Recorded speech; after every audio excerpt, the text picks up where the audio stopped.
You had no idea she was coming. I'm as gobsmacked as you. And over the moon, obviously. Well, I wish I'd have seen you when I was still bagging hat tricks. See, I told you I'd get it in the neck. But I'll take the pity visit.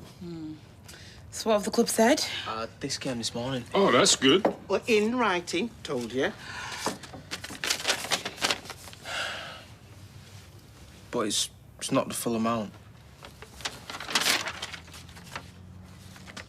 This is per month, right? No, that's it. A one-off payment. Look, that's a settlement. I assumed they paid the rest of my contract. For the end of your entire footballing career? Well, after all you've done for county. I mean, it's not about the money, but... It's always about the money. No, Bob Dover needs to know who he's dealing with. Oh, hello, I'm representing James Bailey. Yeah, I need to make an appointment for James and myself to come down and meet with Mr. Dover. And, ideally, a member of HR. Well, we have some availability this afternoon. Will that work with his diary? I think it would be in all of our interest to find a swift resolution. Don't you? 1 o'clock?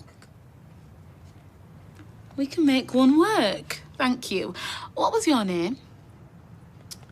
Lovely speaking to you, Julia. I'm Diana Bailey. Right.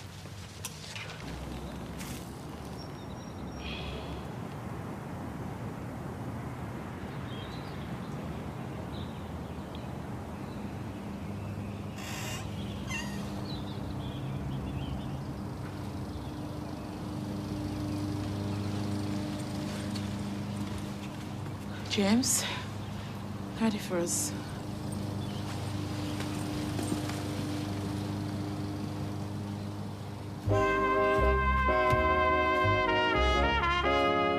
Hey, no slouching. We're in the driving seat. Let them know that from the off. Dee-Dee, you failed your driving test 3 times. Shut up. Gaffer, thanks for seeing us. Mr. Dover, Diana Bailey. Pleased to meet you.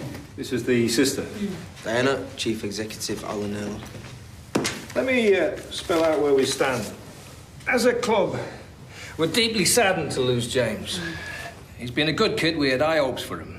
I'll second that. His stats were impressive, It's my job to balance the books. Losing a player this way means losing any future transfer revenue. There's no winners here. The offer we've issued is fair. Open to negotiation, surely. There'll be no horse trading.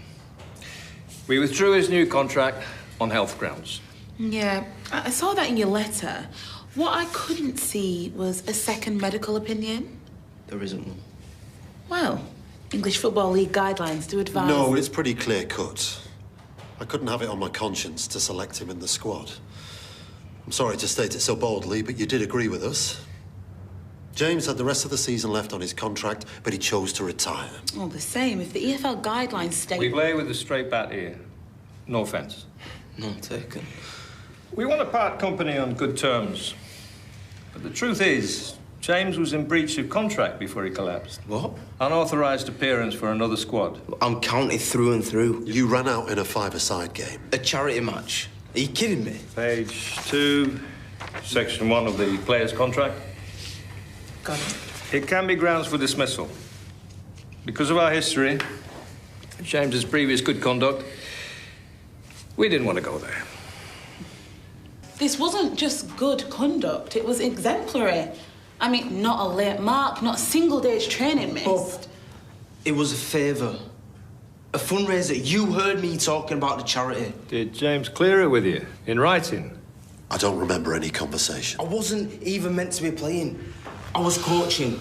And on the day someone dropped out, what was I supposed to do? Just leave them hanging? Look, I put it on my Insta. Half the lads in the team had made donations. Even Benno, when he's as tight as they come. How long ago was this? A month. September 7th. Is this the event?